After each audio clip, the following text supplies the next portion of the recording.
afternoon, everybody. We are very thrilled to have our National Security Advisor, Jake Sullivan, with us today, who is going to give a preview of the Africa Leaders Summit that is happening later this week. With that, Jake, this podium is yours. Thanks, Karine, and good afternoon, everybody. I'll take a few minutes to discuss the summit, which will unfold over the course of the next 3 days, and then I'd be happy to take your questions. Tomorrow marks the start of the U.S.-Africa Leaders Summit, a 3-day summit hosted by President Biden that will highlight how the United States and African nations are strengthening our partnerships to advance shared priorities. Delegations from all 49 invited African countries and the African Union will attend, alongside members of civil society and the private sector. The President, the Vice President, and members of the Cabinet will have extensive engagement with leaders throughout the summit. Tomorrow, we'll kick off with a focus on the vital role of civil society and the strength of our African diaspora communities in the United States. It'll feature a range of sessions on topics from trade and investment to health and climate to peace, security, and governance to space cooperation. On Wednesday, the focus will be on increasing two-way trade and investment at the U.S.-Africa Business Forum. CEOs and private sector leadership from over 300 American and African companies will convene with the heads of delegation to catalyze investment in critical sectors, including health, infrastructure, energy, agribusiness, and digital.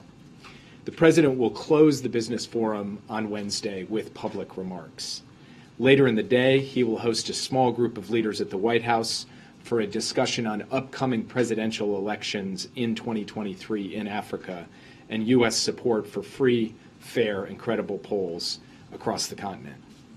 He will then host Wednesday evening all 50 heads of delegation and their spouses for a dinner here at the White House. Thursday is dedicated to high-level discussions among leaders, with President Biden opening the day with a session on partnering on Agenda 2063, the African Union's strategic vision for the continent. A working lunch by Vice President Harris will follow that session, and then the President will close the day with a discussion on food security and food systems resilience, which, as you all know, is a critical issue for our African partners who have been disproportionately impacted by the rise in food and fertilizer prices and disruptions to global supply chains as a result of Russia's war against Ukraine.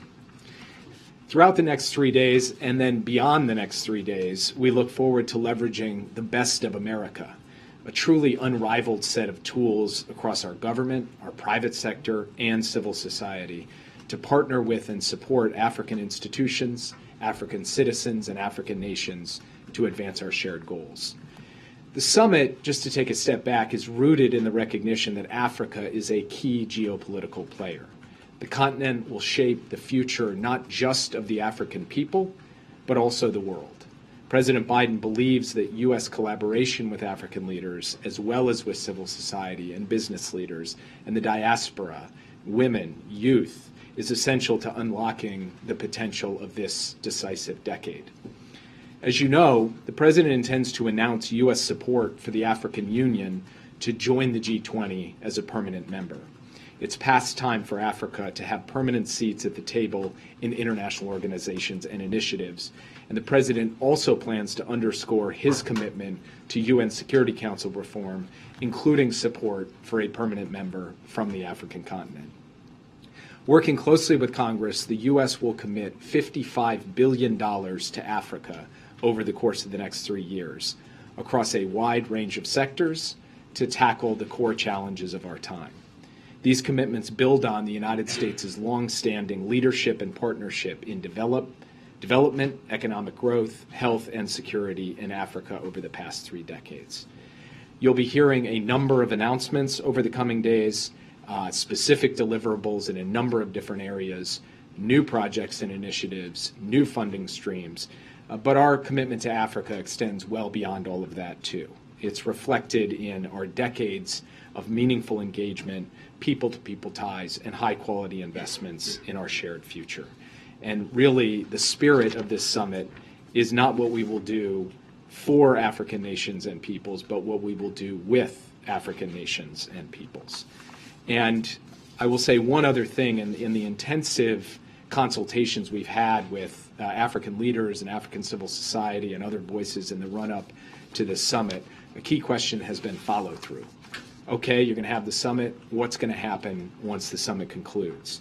To that end, we will have a new special representative for U.S.-Africa Leaders Summit implementation. The State Department plans to appoint Ambassador Johnny Carson for this role.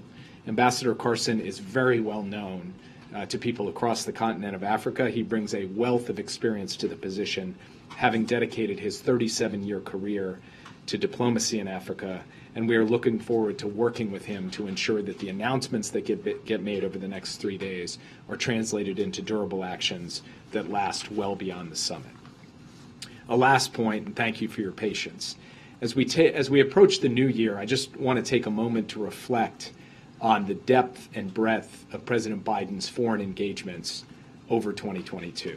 From the Quad Summit in Tokyo, to the historic NATO Summit in Madrid, to consequential G7 and G20 summits at critical geopolitical moments, to hosting in separate summits the leaders of the Americas, the Pacific Islands, ASEAN, and now, of course, the leaders of Africa. This year has marked one of the most high-paced, substantive periods of presidential engagement in foreign policy in recent history, and it's a profound demonstration of the president's approach to the world and a powerful expression of the ways in which a broad and diverse community of nations are working together to solve our shared challenges. With that, I'd be happy to take your questions. April. Jake, a couple of questions. The same topics, trade, health, food security, and national security, have been the topics of presidents from Bill Clinton to George W. Bush, Barack Obama, and now. Why are these same issues still on the table after all of these years? And what has been the arc of success, if we can measure it, from the Clinton years when Africa was put on the table and then George W. Bush being considered the president who did the most for Africa? And then also if you can talk about the lack that happened during the last 4 years, not focusing in on Africa. Are you behind in some areas on Africa? Well, first, the topics you mentioned are the essential building blocks of healthy societies, healthy economies, healthy countries the world over, not just in Africa, but everywhere. Health, economics, climate, peace and security. These are not topics that get resolved in 4 years or 40 years. They are the topics upon which durable partnerships get built at a government-to-government level, business-to-business, and people-to-people. So it should come as no surprise that the things that matter most to the people in communities across the continent, and frankly, to people in communities across America, are going to be the top agenda items for the summit. And in each of these areas, we feel that we do have a very strong record to stand on as the United States dealing with Africa, whether it's in health, and the remarkable advances we've made against HIV/AIDS, tuberculosis, and malaria, or, as President Biden will talk about, the support that we flowed to Africa during the COVID-19 pandemic and the work we are now doing to help Africa stand up its own capacity to manufacture vaccines and therapeutics going forward. I could walk through each of the other areas, economics and trade, investment, climate, tackling the climate crisis. The president was just at an African COP in Sharm el-Sheikh, Egypt, where he laid out a series of initiatives relating to adaptation in Africa. But I will just say that we didn't set this agenda in a vacuum. We didn't set it for the topics that matter the most to us. We set it in consultation with our African partners on the issues that matter most to them and to our shared future. And I would say that we're never satisfied with the progress we've made because there's always more work to do. More security to help bring about more mitigation of carbon emissions, more adaptation to the ravages of climate change, more lives to be saved through health initiatives. But we feel we do enter the summit with some significant momentum around major investments that we have already made and will continue to make, and with this announcement that over the next 3 years we will be devoting $55 billion to help address these top priorities in very specific, tangible ways in partnership with African nations. So I think by the end of this, what you will see is a genuine energy and a spirit of cooperation that will reflect the fact that the United States has unique assets and capabilities to bring to bear, and we're going to do everything to bring those to bear in this time period. Follow up though, on what I asked you.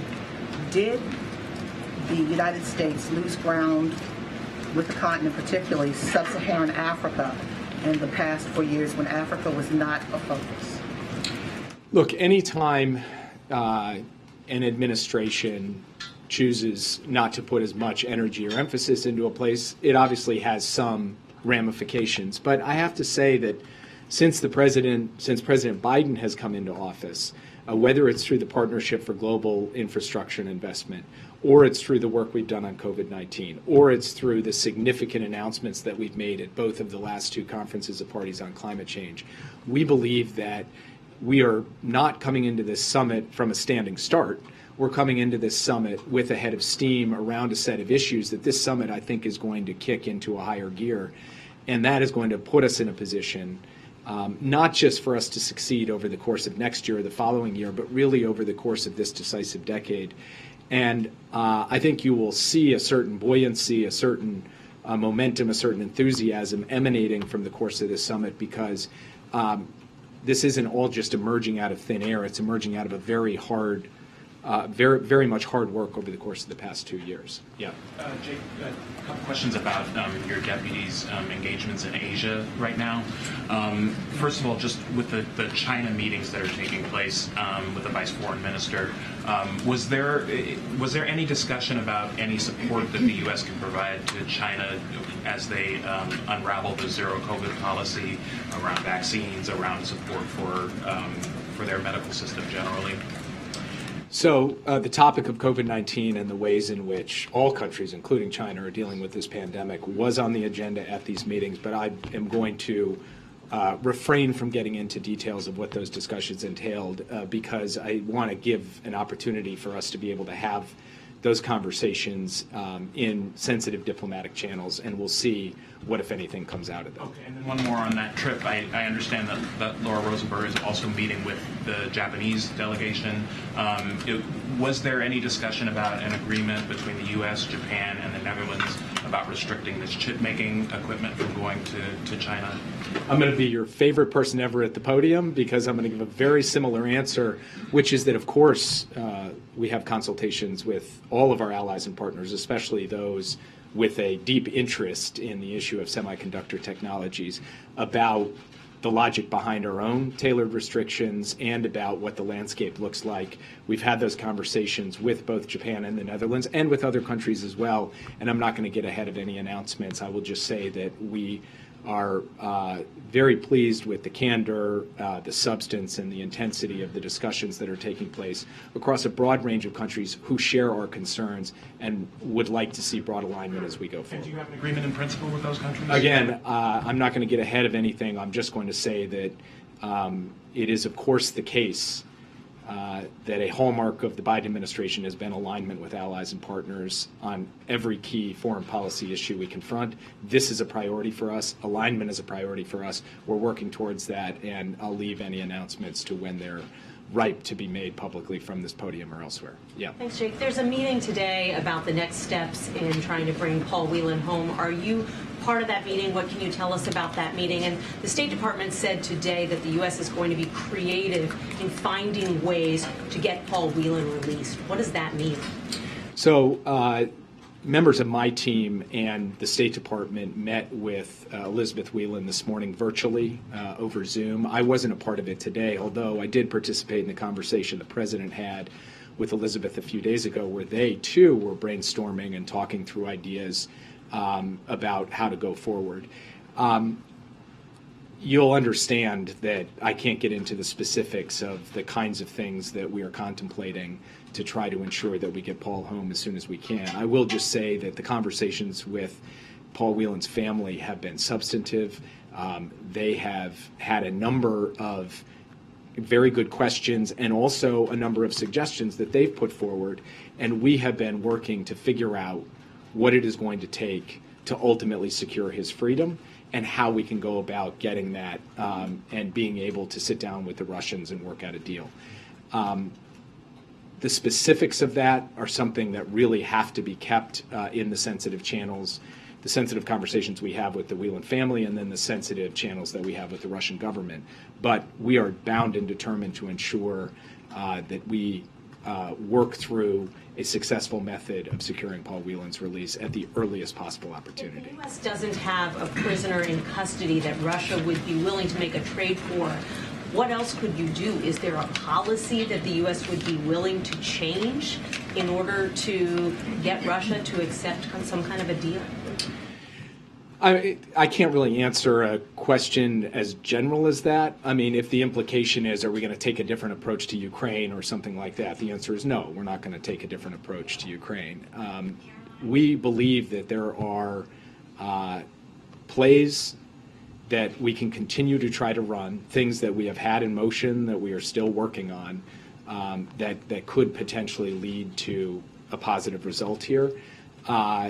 Again, because of the sensitivity of these issues, I don't want to go into detail on them, but we are going to keep working at this. The big challenge we had over the course of the past several months is that what Russia was asking for to secure Paul Whelan's release was not something that we had to be able to give.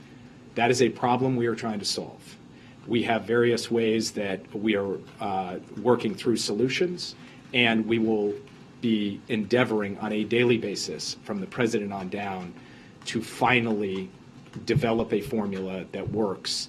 And that's as far as I can go today, but I will just reinforce that our commitment to this is absolutely rock solid, intense, and this is as high a priority as the president has. Yeah. To follow on that, because the administration has said that this deal to get Reiner home was one or none. So if you're saying that what the Russians were asking for Whelan to come home, was there ever a push by the United States for that one to be Whelan, not Reiner, in exchange for Victor Bout?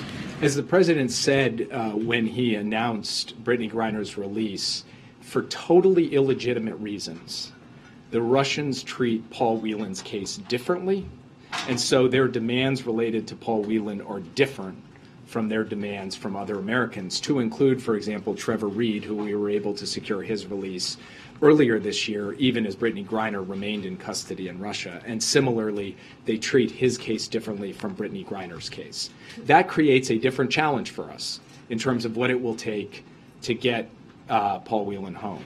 But it is a challenge that we believe we are up to. We are going to figure out a way to do it, and that is just going to require us to come up with the right formula, as I said before, to be able to present to the Russian Federation to secure his release. We're determined to figure out how to do that. That is what we were working on. That was the subject and substance of the conversation with Paul Whelan's family today, and that will be the work ahead. And if I can do a follow-up on Griner, can you give us an update on her condition? When do you expect that she might be departing Fort Sam Houston in Texas? And has the president spoken with her or her family since she's gotten back? So I would defer to the State Department officials who are working closely with her at Fort Sam Houston for an update on her condition, or directly to her or her family. I don't want to speak to that.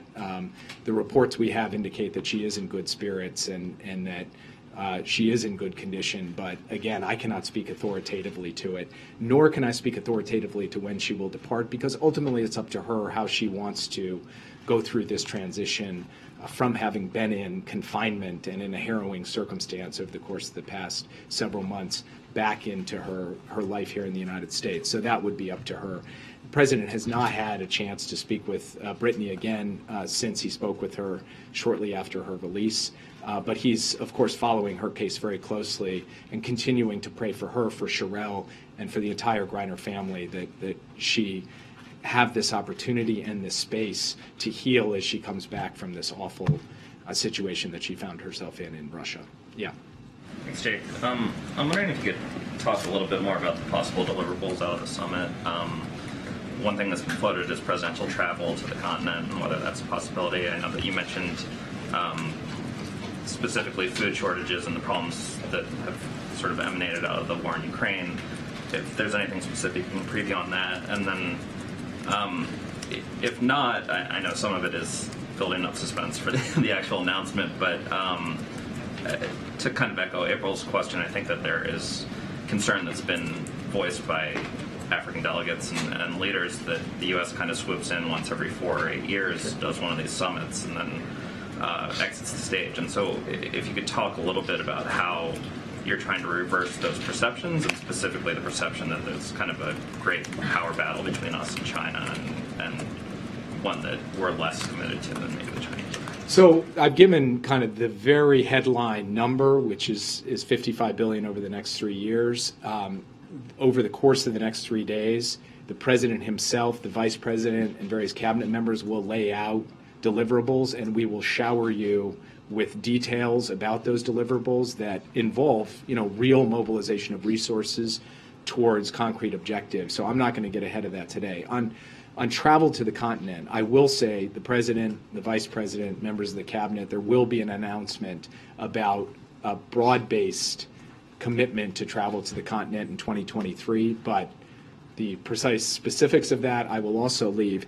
And then we are very mindful of this argument that says, okay, you hold the summit and then everybody goes home, and doesn't it just go back to business as usual? That's why in my opening remarks I made a point of stressing that we are in fact going to appoint a special representative for summit implementation. That will be his full-time responsibility, just to implement what comes out of the summit. And this is not just somebody off the street. This is Johnny Carson, who is an absolute legend of diplomacy coming out of the United States on Africa. And he brings, as I said before, nearly 4 decades of experience and relationships across the continent. So we think there is not a better signal or a better person in terms of the fact that we are going to have a real, genuine follow-up than the fact that Johnny Carson's going to be riding herd over that day in, day out. And if he puts his mind to something, he will get it done, and he will do so with the full authority of the President and the Secretary of State. Quick follow on Trevor's questions. Has there been any progress on Secretary Blinken's travel to Beijing? Any updates on? Nothing to announce today, although as the 2 presidents indicated coming out of the summit in Bali, we have an expectation that that will be coming in the relatively near-term future. Yeah. Jake, one question on the summit and one on another topic. On the summit, I wanted to ask about the invite list. Earlier this year for the Summit of the Americas, the administration did not invite countries such as Cuba, Venezuela, and Nicaragua because of concerns about human rights and democracy. But on the invite list this year, or this week for the Africa Summit, you have countries like Ethiopia, Zimbabwe, and Equatorial Guinea, where the administration has also expressed concerns about human rights or democracy issues in those countries. So can you walk us through sort of the discrepancies there? I mean, does the administration have a lower bar for human rights in Africa than countries closer to here? Well, we have a common bar for human rights the world over. The way that we went through the invites for the African Leaders Summit was to do so in close consultation with the African Union. And there are 4 countries that are currently suspended from membership in the African Union. They were not invited. There is 1 country with whom we don't have normal diplomatic relations, Eritrea. They were not invited, and everyone else was invited. And we will, of course, speak to the universal values of human rights, democracy, good governance, anti-corruption over the course of this summit. But that's how we ended up with the invite list for the African Leaders Summit. It was because of the institutional engagement we had with the African Union in designing not just who would be invited to the summit, but what the substance of the agenda would be for the summit. So, for example, the President's first session on Thursday will be on Agenda 2063, the African Union's vision for the continent, not on something the United States is putting forward as its own vision. But nonetheless, you will see a commitment over the course of 3 days to civil society, to lifting up civil society, to lifting up the voices of those who are seeking human rights, good governance, democracy, and so forth. And then, of course, he will have a session on elections in 2023 to speak to the importance of free and fair elections in Africa as part of this. And can you also detail, give any detail about how the Lockerbie suspect was taken into U.S. custody?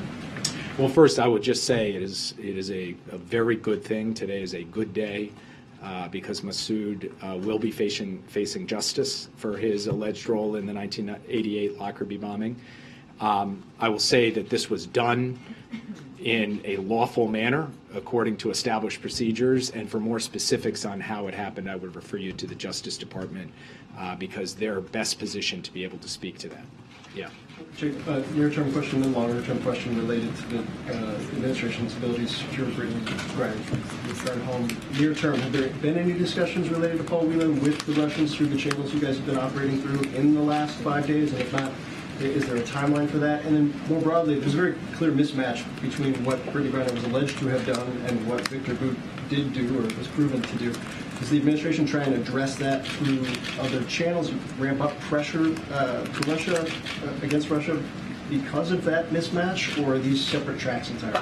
Well, from our perspective, if you look at the full spectrum of pressure that we've imposed upon the Russian Federation over the course of the last year, from financial sanctions to export controls to our very strong and sustained support for the Ukrainians in defense of their own homeland, we think that our record on pushing back on the Kremlin in all respects, and particularly insofar as Russia represents a threat to Ukraine and to our allies and partners, is unmatched in recent memory. So we take a backseat to no one when it comes to standing up against and pushing back against Russian aggression. We'll continue to do so, but we'll continue to do so with a single question. Is it going to make people in the United States safer, more secure, and is it going to advance our interests and values? And if there's any move we can make that will do those things, we will do them. We have proven that over the course of 2022. With respect to the question of whether we've had engagement with the Russian Federation on the Whelan case, we will have an engagement with them this week. I won't say more about it because we are trying to keep that in sensitive channels, but that's the timetable. And we have had regular engagement, of course, along the way, and the next conversation at a high level will take place this week. Just real quick, Victor Bout has said that he wants to be involved with the Russian Federation's efforts against Ukraine. Is the administration planning to respond should he do something like that, whether either tied to weapons or his political activities, anything like that? From our perspective, what we want to do is make sure that we are blunting any Russian effort to be able to gain advantage in Ukraine, whether it's military advantage or advantage through brutalizing and destroying civilian infrastructure. So our focus is going to be upon those things that actually represent a genuine threat to Ukraine and the people of Ukraine, not to comments that are made on television shows. And we'll continue to focus on that as we go forward. And for example, just last Friday, we announced another $275 million in military support to Ukraine. We will have further announcements in the coming days. So we're going to look at what's actually happening in the air and on the ground in Ukraine, not so much as what's happening on the other air on television stations in Russia. Yes. Hi. Sorry, yeah, go on. Thank you, Jake. In Africa, we have the perception that the U.S. looked down on Africa. So with this summit, what makes you feel so comfortable or confident that it will be different? So comparing to the previous summit, which didn't bring much result for African countries, what are you seeing in this new summit that you can transmit to the African people that are watching? Every African now are looking on this summit and expecting that the U.S. really at this time look in Africa in a different way. What makes you confident that this time will be different? I would say three things make me confident that we will have a positive result from the summit. The first is we are bringing the resources to the table in significant numbers. And if you compare what the United States is committing over the next 3 years to what any other country is committing, I think we stack up extremely favorably. Second, how did we design the agenda for this summit? It's not a dictation from Washington. It's not lecturing or preaching from Washington. We went to African nations themselves in the African Union and said, what are your priorities? What is your vision? And in fact, as I mentioned earlier, the entire first substantive session that the president will chair at the summit is on Agenda 2063. That is not an American document. It is not an American vision. It is the African Union's document and the African Union's vision. So we are lifting up African voices and African priorities in what we are doing at this summit. And the entire summit is designed around that basic ethos. And if you look at the dinner the president's going to host, it is going to be him with the leaders of Africa and their spouses, that small group in a room together for hours, being able to engage on the issues of the day. And then the third reason is what we talked about earlier here, which is that we have put an emphasis on implementation coming out of this summit like nobody has seen from previous summits, meaning we will actually put someone forward who is well known to Africans, respected, somebody who has a history of delivering on the major issues that are of interest to African people everywhere. That's Johnny Carson. And so we have not just a plan for the next 3 days, but for the years that follow. At the end of the day, though, I agree with you. It's not about what we say, it's about what we do. And part of the reason that I have so much confidence about this summit and what will follow is because I do have confidence that this president, this vice president, this secretary of state, we are intending to follow through. We're mobilizing the resources, the people, and the process to be able to make that happen. And I think you will see in the months that follow the results of all of this actually reflected in reality. Angolan investment. Recently, President Biden announced $2 billion investment for Angola. Will there be any more investment coming from Angola, or what the president really expects from this investment that he announced many times for Angola? So he really expects that you will see a major deployment of solar power in Angola. That was a significant project that was facilitated by funding and mechanisms from the United States government. So he's looking forward to seeing that actually come to fruition. At the summit, he will have a series of other announcements that benefit a wide range of countries in Africa, some of which also will come to the benefit of Angola. I will leave those to the specific sessions in which each of these announcements will be laid out, but you will see projects in health, in climate, in trade, in investment, in infrastructure, and in many other areas, including security cooperation, that range from every significant region of Africa benefiting from different parts of what the president and his team will lay out over the next few days. Equatorial Guinea, Jake, will finally the U.S. say something about the more than $19 million that the Equatorial Guinea paid to the U.S. government for vaccines, but those vaccines were never sent to Equatorial Guinea? Will this time the U.S. government say something about this money that is already in the U.S. government, but they never sent the vaccines to Equatorial Guinea, and the people still waiting for those vaccines? We will have the opportunity to speak with the delegation from Equatorial Guinea about any misunderstandings or misconceptions that may lie at the heart of your question. Yes. Thank you so much, Jake. Thanks for talking about Africa with us. First of all, as you know, a lot of African countries have held the line against condemning Russia. Has the U.S. communicated any possible consequences of maintaining that stance? Does any of that $55 billion play into that? What are the consequences if they continue to not choose a side in this? Look, we're not putting a gun to anyone's head. We believe that the war in Ukraine is a matter of principle, and it's not an American principle. It's a principle we all signed up to in the United Nations Charter. It's a principle of sovereignty and territorial integrity. So we will make the case with passion and persistence to every country in the world that they should speak out against these flagrant violations of the UN Charter. But we're not imposing conditionality from the point of view of this summit on decisions that sovereign countries make in this regard. We believe that we have actually been successful in pressing this case. In fact, from the first significant General Assembly vote of 141 countries condemning the invasion to the second significant General Assembly vote where you actually had an increase, 143 countries, even after several months in which people were describing, flagging international support for Ukraine, the numbers went up.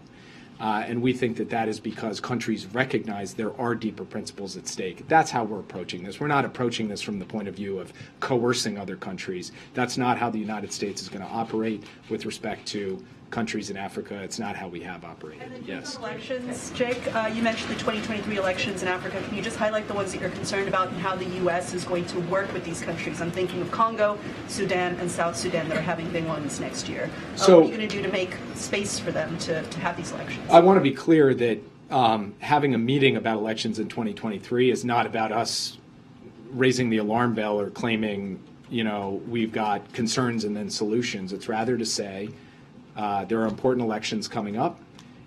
We would like to do everything we can to support those elections being free, fair, and credible. And that goes for every election taking place in 2023, not picking and choosing certain ones and setting other ones aside. So the meeting is designed to indicate that the United States is focused on being supportive of free, fair, and credible elections everywhere they are taking place in Africa in 2023. Yeah. Sorry, I've got a couple questions. Thank you, Jake. Another protester was executed in Iran, this time in a public square. He was hanged, and his trial was described as a sham. His accusation was he was waging a war against God. What can the U.S. do to support these protesters who bravely participated in these demonstrations, but they're being held or arrested? And second, can you update us on any potential meeting between you or the president with the families of the American Iranian hostages who've been held in Tehran, and they've been asking for a meeting with you? So I have had a chance to meet with the Namazi family. I have had a chance to meet with Murad Tabaz's family. And in just the next few days, I will also have a chance to meet with Ahmad Sharji's family. So I've already, in the past, through Zoom, in person, on the phone, engaged deeply with many people who have been personally affected by their family members being detained, unjustly, unlawfully detained in Iran. And this is something that I personally, as National Security Advisor, am deeply committed to across the board. I've spent dozens, if not hundreds, of hours working on these cases, meeting with these families, and I will continue to do so as we go forward. And I make it a policy that any family that seeks a meeting at the White House with me will get one. Sometimes there are scheduling issues, but over the course of the past year, I have had the opportunity to meet with so many families from hostages and detainees in Russia and Afghanistan, Venezuela, Iran, and China and other places as well, and I'll continue to do that. On the question of what we are doing with respect to supporting the protesters in Iran, we have had a drumbeat of announcements relative to sanctions against those who are perpetrating these gross human rights abuses and this repression. We haven't just done so ourselves. We have coordinated and aligned with other countries around the world, building an international chorus of condemnation against what is happening. In addition, we have taken steps to try to facilitate the ability of Iranians to communicate, both among themselves and then to communicate to the outside world what is happening in their country, so that we can shine a bright light on and hold accountable those who are responsible. We will continue to do these things, and right from the president, who has spoken very directly, clearly, and passionately on this subject, on down, this government has made clear where it stands. It stands on the side of the rights of peaceful protesters, the rights of women to seek to vindicate their human dignity, and the rights of people everywhere to speak out on behalf of a better life, and we will continue to do that. But you pull your punches on China, and you won't say the same thing for the protests there, will you? Well, we have spoken about the protests in China and called for peaceful protests. We have spoken about Xinjiang. We've spoken about what's happened in Hong Kong. And in fact, what's just happened with respect to Jimmy Lai is, in our view, a violation of the basic law and the commitments that China made with respect to autonomy for Hong Kong. So this administration does have a very strong set of principles and actions that we've taken over the course of the past 2 years with respect to the People's Republic of China and the question of human rights. Thank you, sir. I wanted to ask you about the African Leader Summit, but first, just a quick follow-up. I'm curious, does the administration consider Victor Bout to be a terrorist? Well, he's not listed as a specially designated national. What we consider him to have been was a convicted criminal, convicted of arms trafficking and other crimes, to serve a sentence. He served 12 years in detention. He was set to be released in 2029. And of course, before we make any determination about whether to send somebody back as part of a deal to get an American home, we make a determination about the national security implications of that. We did that assessment in this case. We believe we can manage those challenges, but we will remain constantly vigilant against any threat that Victor Bout may pose to Americans, to the United States going forward. We also would just point out that there is no shortage of arms traffickers and mercenaries in Russia who pose challenges and threats to the international order, to the United States and otherwise, and we are vigilant about that as well, which is why we have built, alongside our allies and partners, such a robust policy in dealing with the threats posed by Russia. Question about the African Leader Summit. As China looks to increase its influence on that continent, I'm curious, will the president seek to deliver any kind of message or word of warning to these African leaders that Beijing, whether it's through their financing or economic or military aid, is not in fact a faithful ally or partner? This is going to be about what we can offer. It's going to be a positive proposition about the United States' partnership with Africa. It's not going to be about other countries. It's not going to be attempting to compare, contrast. It's rather going to be about the affirmative agenda that the United States has to bring to bear with Africa. Yeah. Thank you, Jay. I went around yesterday to see how much African leaders were paying for the hotel for this trip, and I realized that some of the hotels in DC were charging them up to $22,000 a night. So it's an expensive trip. Some of them will spend $50 million for countries where people live on less than $1 a day. And so my question is, if they have to spend all this money and travel thousands of miles, why didn't the White House plan one-on-one meeting with those African leaders? Well, first, the president will have the chance to greet every single African leader and engage with them as they come for the dinner tomorrow night. Second, if you look at the substance of this summit, the sessions that he is going to sit with those leaders around the table and deal with, it is the things that they have asked to talk about that he will be talking about with them. And those leaders will have the opportunity to speak in those sessions to President Biden and to one another so that we can collectively come up with a common strategy to deliver for the people of Africa. And if you look at what substance this summit is going to deliver, from the business forum all the way through to the leader sessions, I believe that it is going to be 3 days where you will see put on display real, tangible deliverables and results that are going to improve people's lives. And ultimately, as I said before, I will ask you, judge us on the record of how that ends up playing out, but I'm confident that it is going to play out well. Yes. My final question, Jake, if I can ask. Title 42 is expiring. Do you see a national security, are there national security concerns over the Title 42 expiration? So the team has been working very hard to ensure that we are taking steps to be able to manage the expiration of Title 42 and to put in place a process that will be orderly and humane. And we believe that in doing so, we can protect our national security concerns. That is a process that others can speak to better than I can, but from my perspective, the issues related to ensuring an orderly, humane migration process at the border are being persistently and constantly addressed through the interagency process, and we are working through what the procedures will be in place at the moment of expiration on the 21st. Does the U.S. government have any sense of how many people are coming across that there is no visibility on? How many people are crossing that you have no idea who they are?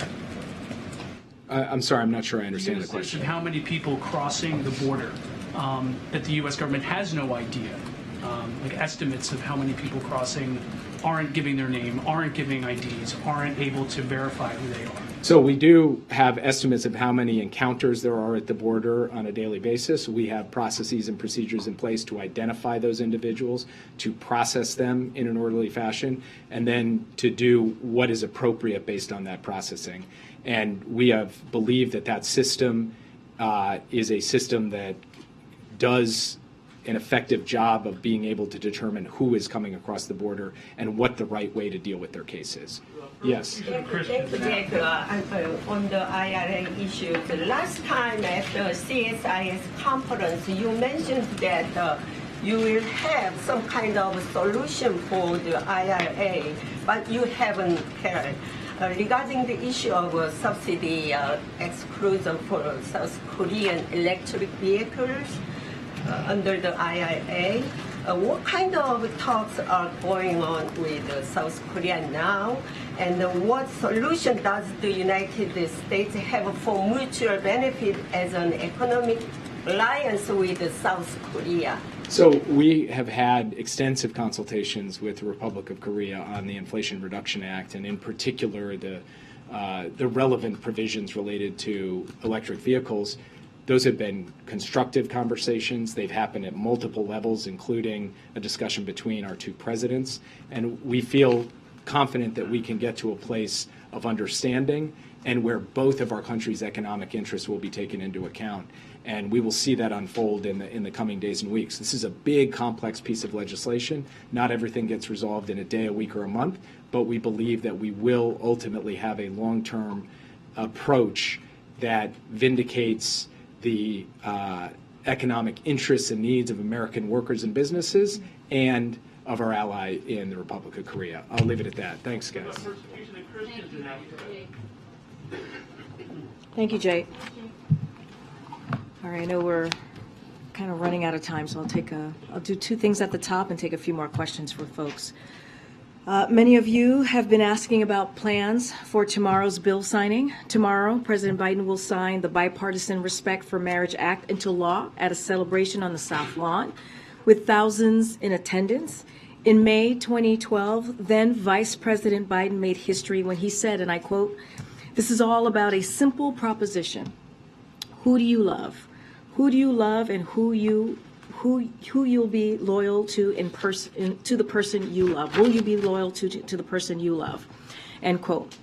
The Respect for Marriage Act helps ensure that proposition is fully realized in the United States. It will give peace of mind to millions of LGBTQI+ and interracial couples who will finally be guaranteed the rights and protections to which they and their children are entitled to.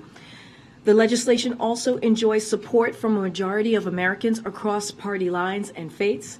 Tomorrow, the president will be joined by a bipartisan group of lawmakers as well as advocates and plaintiffs in marriage equality cases across the country to sign this critical legislation into law. There will be musical guests and performances to celebrate this historic bill, and the president will also note that there is much more work to be done to protect the LGBTQI+ individuals across the country, and including passing the Equality Act as well.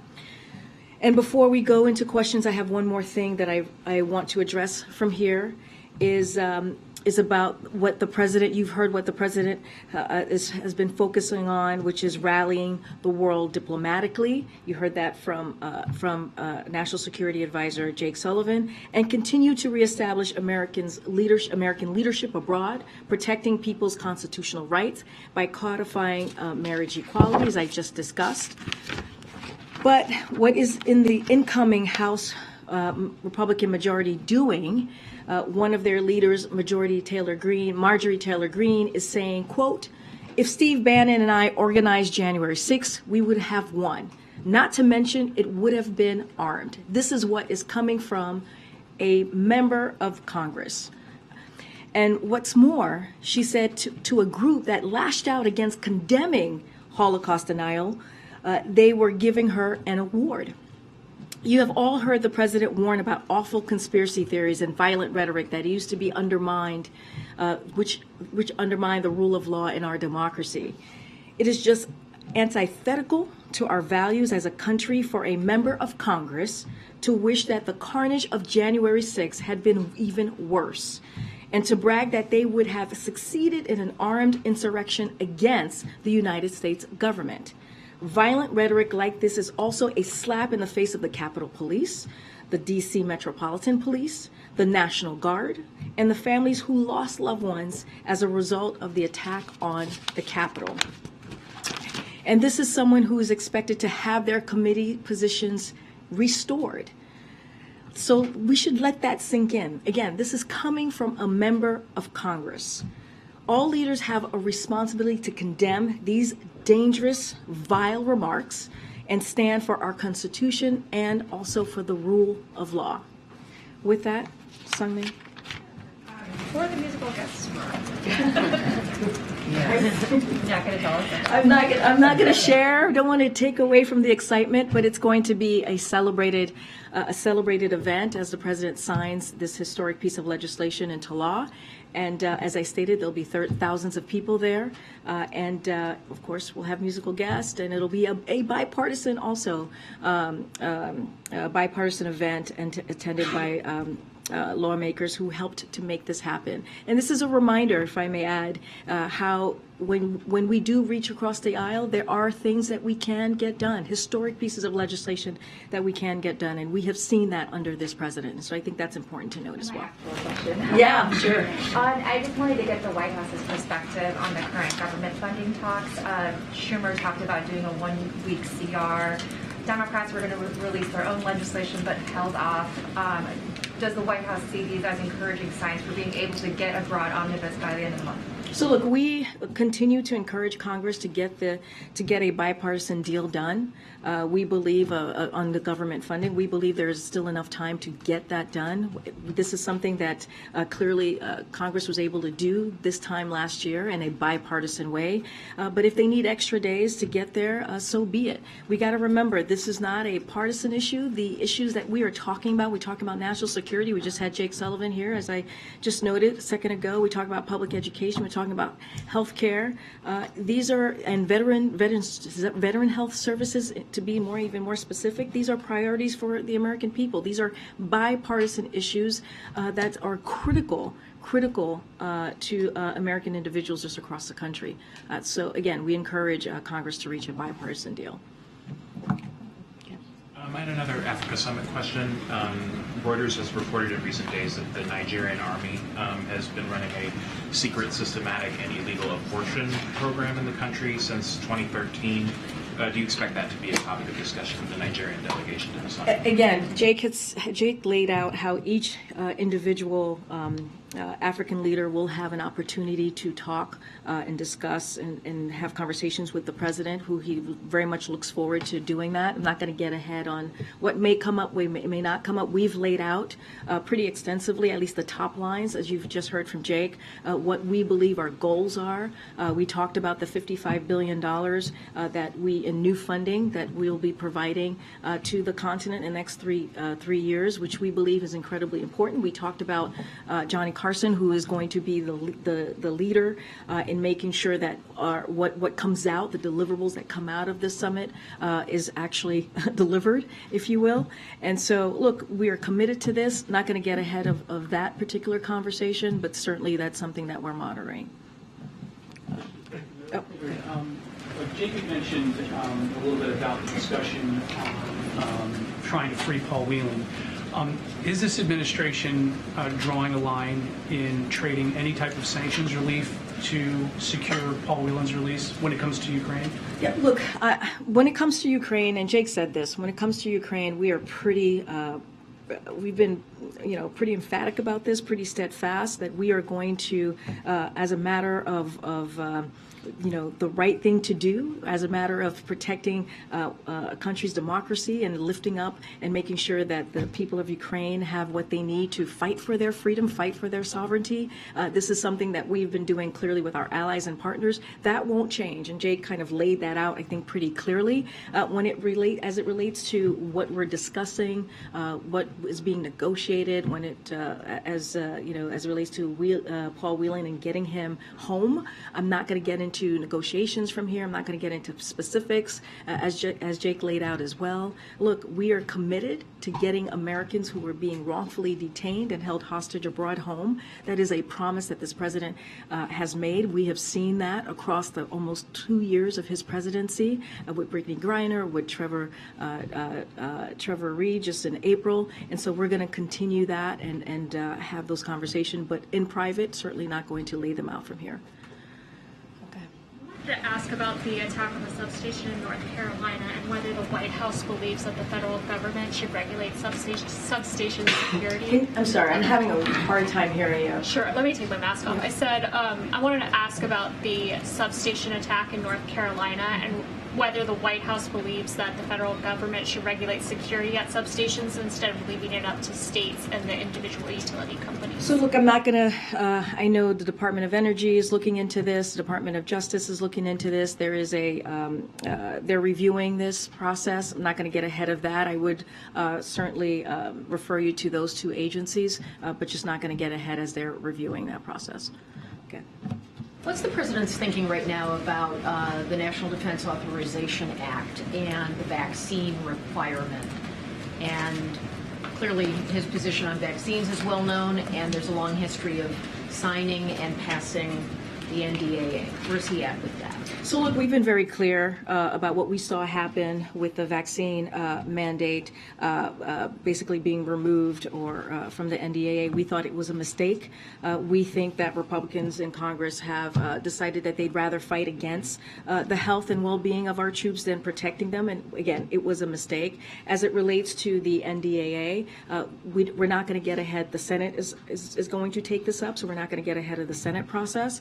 But I've said this before. Look, when in the past, every year when the NDA comes up, there are some provisions we support, some that we do not. The president will judge the bill in its entirety, so not going to get ahead of what the president's action is going to be. But we've been very clear about how we see the vaccine mandate. Can I ask you two things, just check-ins on a couple of big policy issues? One is on Friday, the administration issued a fairly strong rebuke of a WTO decision that essentially said the steel and aluminum tariffs in place violated international rules. I just want to make sure I understand where the administration stands on steel and aluminum tariffs. And does it mean that essentially you all intend for those tariffs to remain in place indefinitely? So I saw that reporting, and so what we say from here. So we strongly reject the flawed interpretation and conclusions in the World Trade Organization panel reports that we saw that you're laying out there. The United States has held the clear and unequivocal position for over 70 years that issues of national security cannot be reviewed in WTO dispute settlement. The Biden administration is committed to preserving U.S. national security by ensuring the long-term viability of our steel and aluminum industries, and we do not intend to remove the Section 232 duties as a result of these disputes. Again, we reject the flawed interpretation that's been laid out. Relatedly, I know there was a lot of talk earlier this summer about the broad sweeping scale of China tariffs, and there was some expectation that those might be revisited after the president's visit. Do you have any update or timeline on what's going on, I guess, with the China tariffs as they are? No, I appreciate the question, and I understand as it relates to this, don't have anything to preview on that particular topic. Many members of Congress sent a letter to the president on Friday asking him to take executive action to guarantee that real workers paid sick leave. Is it clear that there are steps that can be taken through executive action, or has the White House determined that this is something that Congress can only do? So first I want to say, the president is grateful to Congress for taking action to avert a rail shutdown and implement the benefits he helped secure for rail workers in the tentative agreement. So we are grateful to Congress for doing that. He's also grateful to Senator Sanders and Representative Bowman's continued advocacy for paid sick leave. The president has pressed Congress to advance the cause of paid sick leave throughout his administration. We've had many debates and discussions from the podium about his efforts in that realm. He's exploring all options here while working to build on existing bipartisan support in Congress to make paid sick leave a reality for all workers, including rail workers as well. Again, we are going to look at all options here. It is possible that executive action could be taken. You haven't ruled that out, that it can't be done. I don't have anything to announce or lay out on how we're going to move forward. What I can say is we are going to look at all options, and we are very, very grateful to Congress for helping to avert this rail shutdown, which would, as you all know, would have had really disturbed our economy in a way that would have been not great, not helpful, clearly for American families across the country. And look, this is an issue that the president has been fighting for when it comes to paid leave for all Americans throughout the last almost 2 years of his administration, and we're going to continue to look at all options. Has the president been briefed on the news coming out of the Department of Energy tomorrow on the fusion development at the Livermore Lab? So just a couple of things on that. As you know, the Department of Energy's analysis is still ongoing. So I'm unable to provide details of confirmation at this time. Secretary Granholm will have more details to share tomorrow when the process is complete. I'm not going to get ahead of that at this time. Is the president going to have a the end of your press conference? If so, when? If not, why not? Say that, I'm so sorry, say that The one more president going time. to have the end of your press conference? End of year. Oh, I'm so sorry, end of year conference. You, Not, why not? I don't have anything to preview on that or to announce on an end of year press conference. When we do, if we will, certainly we'll share that with you. Okay, thank you for your question. I'll take a couple more. Go ahead, Courtney. The foreign traveler vaccine requirement is set to expire at the end of the month. Is the president going to renew it? Are you going to let it expire? What's the next step? Don't have anything to preview on the next steps on that particular question. Once we do, we'll certainly share that. I wanted to ask you about the ongoing negotiations in Congress about the child tax credit. Can you talk about where you are on that and what some of the sticking points have been? So as I said over a month ago, I believe from the podium, our position is simple. If Congress is going to extend tax cuts and tax breaks for business in the lame duck, they must include tax relief for working families. That's the way we see this process moving forward. Some sort of tax credit for children is the most direct way to do that. And as I have noted before, there are several proposals from both Democrats and also Republicans to provide such relief. It is not clear to us if Congress has an interest in pushing a tax bill in the remaining 2 weeks. Our point is simple: no tax breaks for businesses without tax relief for working families and children, and that's where we're going to continue to be on this.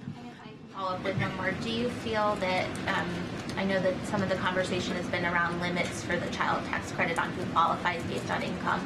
Do you feel that the IRS or Treasury would be prepared to administer such a tax credit given all the different demands that they have and now adding on more restrictions as opposed to it was much more broad earlier? So I'm not going to get ahead of what the process might look like. What I can say, definitively of how we see this process moving forward, at least in Congress. Again, we are, we're not clear if this is going to happen, but we've pretty much laid out our belief or how we see this moving, which is no tax breaks for businesses without tax relief for working families and children. Just not going to get ahead of what can potentially, how this process is going to work through the federal government if and when this were to happen. Go ahead, Alex, in the back. Thank you, Karine. As you know, Elon Musk launched a series of attacks on Dr. Anthony Fauci over the weekend, calling for his prosecution, and then he shared some other memes about him and suggested he's lying about the origins of the coronavirus. What's your response? First of all, specifically to the attacks on Dr. Fauci, and second, how is your view of Twitter as a sort of public forum and a forum for yourself and for the president and many other officials here? How are those views evolving? So look, we've been very clear about this. These attacks, these personal attacks that we have been seeing are dangerous on Dr. Fauci and other public health professionals as well. They are disgusting and they are divorced from reality.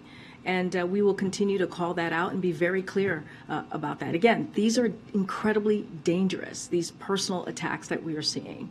Dr. Fauci has served under 7 Republican and Democratic presidents. We cannot forget that. He has given his almost entire career to civil service, as a public servant. His work on infectious disease from HIV/AIDS to COVID has saved countless lives. And, it's unfortunate that he has, we are fortunate, I should say, that he has devoted his career and his life and his exceptional talent to America's public health. And that's what should be discussed right now. That's what we should be thankful to him about. And again, these are incredibly dangerous and should be called out. I'll leave it there. Thanks, Karine. Appreciate it. We know the Respect for Marriage Act is going to be signed tomorrow on the South Lawn. But, and the president himself, he told me the other day that he disagrees with Catholic bishops. The bishops, of course, believe that it will harm religious freedom. That said, it's going to be signed. It's a done deal. But what does the president say to religious organizations who fear they will now be targeted or discriminated against by the government for their beliefs in traditional marriage? So, look, on his first day in the White House, the president signed an executive order on preventing the combating discrimination against LGBTQI+ Americans. And that EO has led key agencies including HUD, HHS, ED, DOJ, and CFPB to strengthen non-discrimination protections in housing, healthcare, education, criminal systems, and credit and lending services. And so I say that because he has been so committed to this issue from the beginning of his administration. And when you look at this piece of legislation that has been passed, it actually addresses also the question that you're asking and takes that into account. But look, tomorrow's going to be a really important day for many Americans, millions of Americans across the country, and I think we cannot forget that. But I'm gonna move on. No, I'm gonna move on. Go ahead. Sure. Thank you. I have a question on the African Leaders Summit. My colleague already asked this question, but I want to ask you about, it is no secret that China has bigger influence and more investment, more trade with Africa. And I understand this summit is not about specific countries, but it's about sending a affirmative message. But I want to ask you, what kind of role do you expect for this summit to play in terms of competing the influence over Africa against China? Look, I want to be very careful here. I'm not going to go beyond what what Jake just stated. It's not going to be about China. It's going to be about Africa. We worked very closely with African nations, as Jake said, and also the African Union about what is important that they want to talk about and discuss with the president. Not just the president, the vice president, our cabinet secretaries. And so that's going to be the focus. That's why we announced the $55 billion. That's why we announced someone who is going to make sure that over the next couple of years, as we continue to move forward with our relationship with Africa, that things that we discussed, our deliverables, will occur, will happen, and showing our commitment. And so I think that's where we want to stay. That's what we want to focus on how we can move that relationship forward and what we can do to assist the continent. All right, thanks everybody. See you tomorrow.